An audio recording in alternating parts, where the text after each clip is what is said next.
O primeiro tópico é a desigualdade econômica. Nas últimas décadas, houve uma grande explosão de concentração de riquezas. Isso pode ser facilmente observado no aumento do número de bilionários e o surgimento de uma nova categoria dos trilionários, o que é bem atual.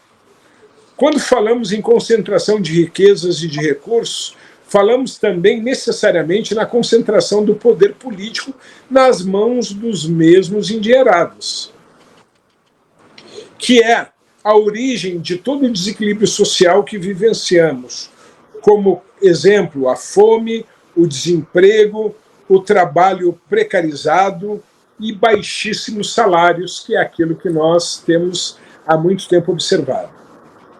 O segundo tópico é a transformação do mundo do trabalho e o subemprego. Vocês vão ver que sempre um tópico seguinte, ele se relaciona a partir do tópico anterior, para que a gente crie uma linha de tempo que possamos entender aquilo que acontece. Então, como eu disse, nós estamos no segundo tópico, que é a transformação do mundo do trabalho e o subemprego.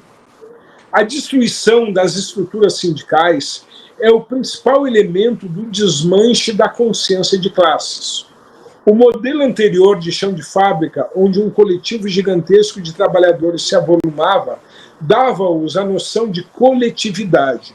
Por terem pautas e necessidades comuns a todos, e por estarem juntos e vivenciarem os mesmos problemas e necessidades durante 8, 10 horas diárias, 5 dias por semana, desenvolviam o senso coletivo de ação conjunta para a obtenção de soluções laborais, pela luta sindical e por conquistas legais, como exemplo, a CLT, Consolidação das Leis do Trabalho, ainda no governo Getúlio Vargas, entre outras ações e outras conquistas. Já os novos modelos de trabalho, sem essa grande concentração à distância, ou mesmo os trabalhos precarizados, o que convencionamos chamar de uberização, trazem como conceito que o individualismo e a meritocracia são fundamentais para o sucesso da busca por seu sustento e de sua família. Este prato feito é o ambiente ideal para a difusão dos conceitos neoliberais baseados na desregulamentação da economia, que, em última instância, requer a retirada de direitos trabalhistas com a promessa de aumento de emprego e salários, o que nunca ocorreu, nem nos Estados Unidos e nem aqui no Brasil. Terceiro tópico, a longa duração da reprogramação produzida pelo neoliberalismo.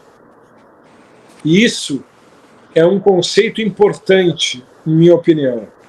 A população brasileira e mundial vive um processo contínuo de programação liberal, que é iniciado pelos pais e pelo contexto do ambiente familiar e religioso, reproduzindo os elementos de dominação e podagem do senso crítico e libertário de filhos e filhas, impondo os limites ainda mais estreitos às filhas mulheres.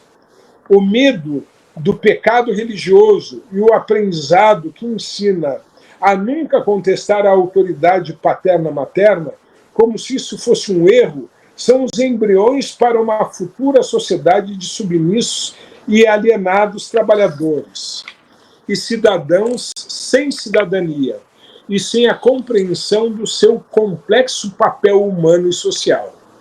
Conforme evidenciado no que eu disse anteriormente, há uma nova reprogramação neoliberal em curso, ocorrendo desde o que se passou a chamar de Consenso de Washington na década de 80, consenso este que produziu terríveis ajustes econômicos e reformas legais que levaram ao recuo das leis trabalhistas e à diminuição do estado de proteção social, o que eles costumaram chamar de estado mínimo. Defendem, inclusive, em várias teses, criando a expectativa de que os governos não são mais capazes de atender às demandas da população, forjando nas pessoas o conceito de solução individual para a supressão de seus problemas sociais.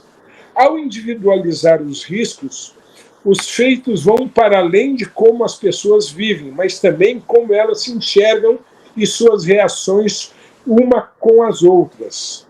O exemplo são os estratos hiperexplorados, como os trabalhadores em aplicativos de transportes. Estes passam a se identificar com a figura e pensamento do empreendedor, introjetando a noção de viração, onde se tudo é possível para a sobrevivência, e sua vida social vira uma guerra de todos contra todos, onde o fracasso é uma responsabilidade individual, forjando a solidariedade negativa, assim absorvida e definida. Se eu tenho que sofrer e passar por tudo isso, todos também devem sofrer e passar por isso como eu. Essa é aquilo que a gente chama de solidariedade negativa.